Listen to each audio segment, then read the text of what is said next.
Yung nasa paso natin mga kapatid na kung tawagin ay Red Himalayan Mulberry. Ayan. Ito po siya. Ang mulberry na to mga kapatid ay mahaba ang bunga at ibang lasa. Matamis-tamis talaga siya.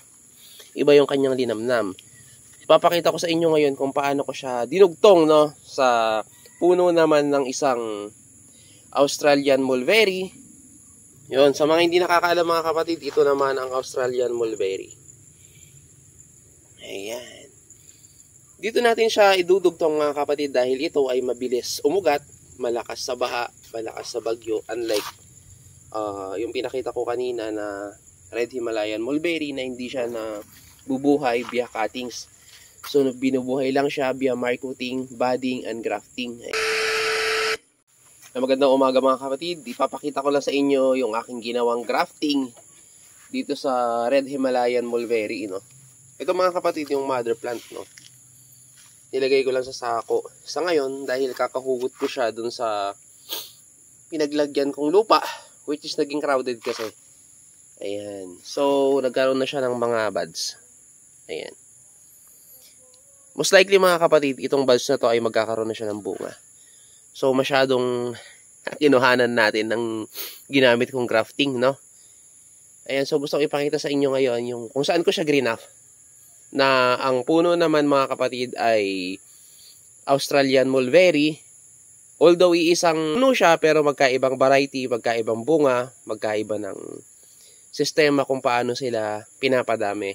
Ito mga kapatid, Red Himalayan, pinapadami ito via grafting, budding, and marcuting. Kasi hindi siya pwedeng umugat pag kumuha ka ng sanga sa kanya at pinaugat mo. So, let's go!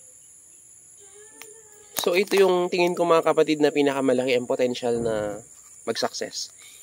Yan kung nakikita nyo, meron na siyang pausbong na sanga.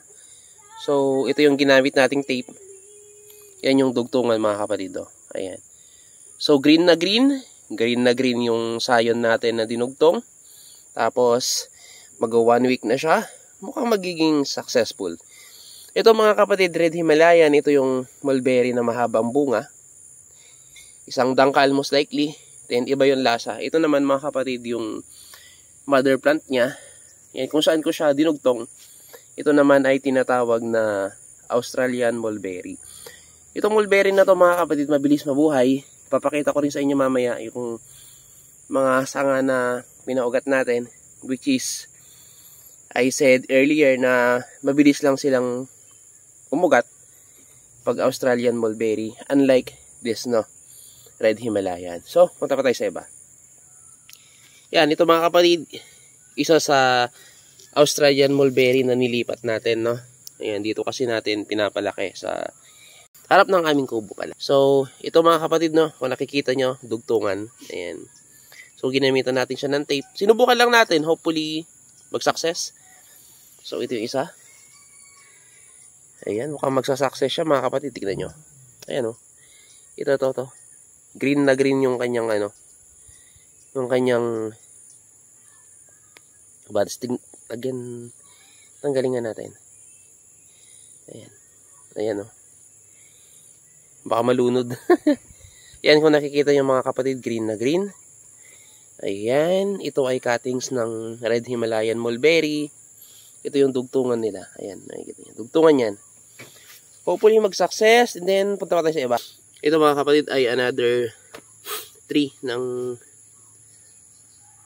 mulberry na tinatawag nilang Australian.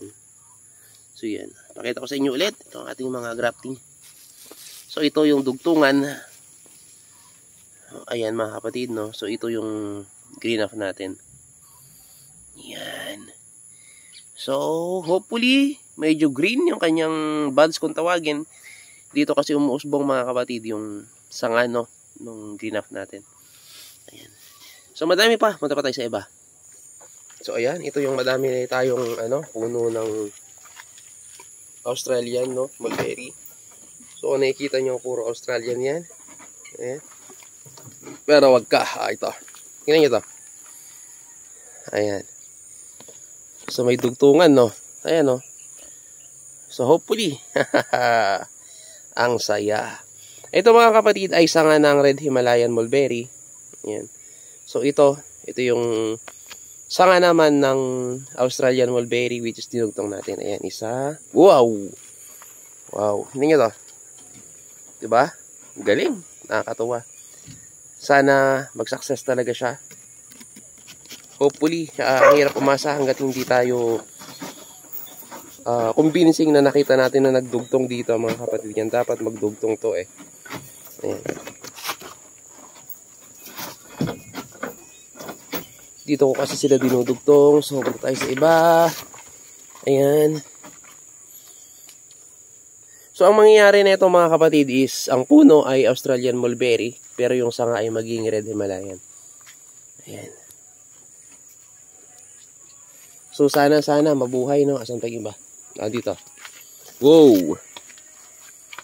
Ayan mga kapatid, ayan. Ang laki na nung buds. Ito yung buds, oh.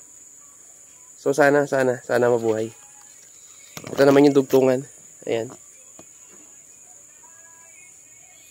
Sana. Ito pa isa. Pero pa isa dito. Ayan. Uy, laki na ng buds.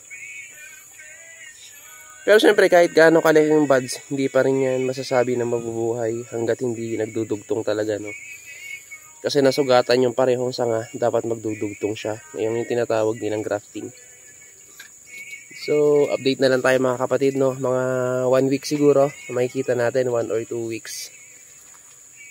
Kung buhay na sila. Ayan. So, yung mga puno.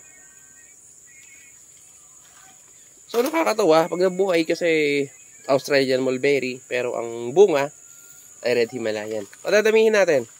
Hopefully magkaroon tayo ng tinatawag na farm.